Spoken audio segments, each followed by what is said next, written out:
ഉത്തപ്പം വേണോ പിന്നെ ബോണ്ട വേണോ? ഇത്താക്കുചേട്ടൻ തന്ന പുട്ടു വേണോ? ഉത്തപ്പം വേണോ പിന്നെ ബോണ്ട വേണോ? ഇത്താക്കുചേട്ടൻ തന്ന പുട്ടു വേണോ?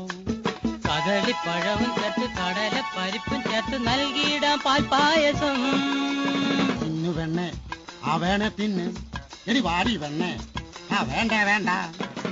ഉത്തപ്പം വേണോ പെണ്ണെ ബോണ്ട വേണോ? ഇത്താക്കുചേട്ടൻ തന്ന പുട്ടു വേണോ? ഉത്തപ്പം വേണോ പെണ്ണെ ബോണ്ട വേണോ? ഇത്താക്കുചേട്ടൻ തന്ന പുട്ടു വേണോ? കദളിപ്പഴവും ചേർത്ത് കടല പരിപ്പും ചേർത്ത് നൽകിയിടാം പാൽപ്പായസം. തിന്നു വെണ്ണേ, ആ വേണേ തിന്ന്. എടി വാടി വെണ്ണേ, ആ വേണ്ട വേണ്ട. ഉത്തപ്പം വേണോ പെണ്ണെ ബോണ്ട വേണോ?